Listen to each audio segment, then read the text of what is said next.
à Madame Huguette Bello pour la gauche démocrate et républicaine.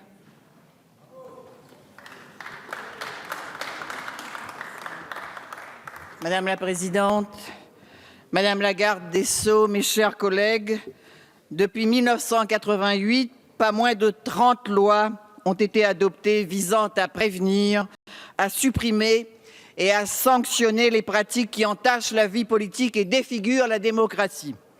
Au cours de ces 4 dernières années, plusieurs structures ont vu le jour aux seules fins de renforcer l'articulation entre éthique et action publique.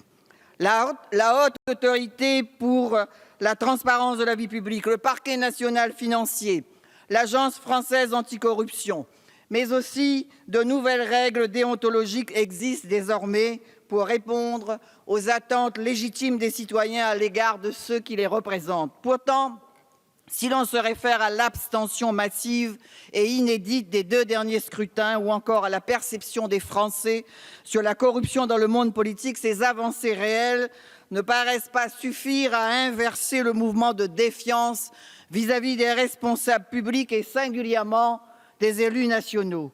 La question se pose donc inévitablement à nous, quand nous songeons à l'impact des 2 textes que nous examinons et à leur capacité à rétablir la confiance dans l'action publique. Si l'on en croit le président de la Haute Autorité pour la transparence de la vie publique, les mesures proposées s'inscrivent dans des filiations claires et le texte s'apparente à nouveau à une loi d'ajustement, surtout après la suppression de toutes les avancées proposées par les sénateurs. C'est pourquoi, si nous adhérons aux principes qui sous-tendent cette nouvelle réforme et si nous soutenons la volonté de renforcer les garanties de probité chez les élus, de mieux prévenir les conflits d'intérêts ou encore d'actualiser les règles de financement des partis politiques et des campagnes électorales, nous regrettons que les projets de loi n'intègrent pas ou plus la lutte contre l'influence des grands intérêts industriels ou financiers dans la vie publique. Ce texte est une occasion idéale pour en finir une fois pour toutes avec la pratique très décriée du pantouflage. Il nous revient à nous, députés, de la saisir pour limiter de manière résolue, de manière drastique, les allers-retours entre haute administration et sphère politique pour mettre fin à cet usage d'un entre-soi si favorable au conflit d'intérêts. La crise de confiance atteint de tels sommets qu'elle interdit tout faux-semblant. Nous devons admettre que son ampleur est aussi le résultat de tant et tant de promesses non tenues, de chômage, de mal-logement, de précarité. Nul besoin d'être grand clerc pour deviner la colère et la méfiance qui animent en ce moment ces dizaines de milliers de jeunes bacheliers dont l'entrée dans l'enseignement supérieur a été rendue aussi injustement chaotique. Et quand de surcroît, le gouvernement diminue les aides au logement, c'est quasiment une confiance aveugle qu'il demande aux millions de Français concernés. Par ailleurs, bien que la priorité soit évidemment aujourd'hui de sauvegarder le volume des contrats aidés, les modalités de gestion et d'attribution n'en demeurent pas moins critiquables et délétères pour la vie démocratique, surtout en situation de chômage massif comme à La Réunion. Je continue donc à plaider pour une plus grande transparence et pour la mise en place d'une sorte de pôle emploi solidaire.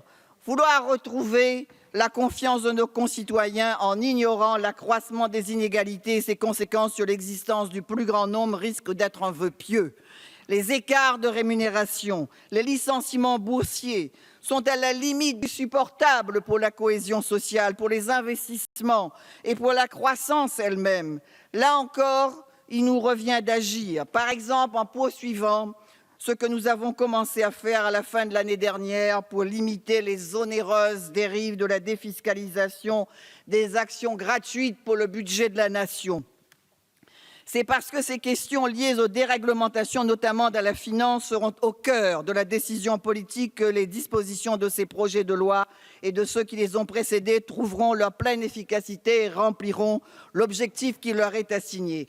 Ainsi, de la suppression de la réserve parlementaire et surtout de la reconversion des 150 millions qu'elle représente. Ainsi également de l'interdiction des emplois familiaux qui est presque devenu l'emblème de cette nouvelle réforme pour la confiance. Plus fondamentalement, cette mesure renvoie à l'absence de statut des collaborateurs parlementaires et met en évidence le vide juridique qui entoure toujours cette profession 40 ans après son apparition. Nos collaborateurs font partie des 2% de salariés non couverts par une convention collective. Le droit commun leur est souvent difficilement accessible, notamment en matière de licenciement. Nous devons, en tant que députés, mais aussi en tant qu'employeurs, créer à l'occasion de cette nouvelle loi des conditions en faveur d'un véritable statut et d'une convention collective et permettre là même de limiter les dérives. Nous savons que loin de rassurer les citoyens, l'inflation législative aggrave leur défiance. Ce constat oblige a fortiori dans une loi sur la confiance à adopter les règles juridiques claires, stables et générales. Il rend indispensable de renforcer les moyens d'investigation des différentes autorités anticorruption. Il suppose de reconnaître le dévouement et la dignité avec lesquels la très grande majorité des élus servent l'intérêt général, notamment en consacrant un véritable statut de l'élu. Merci à vous.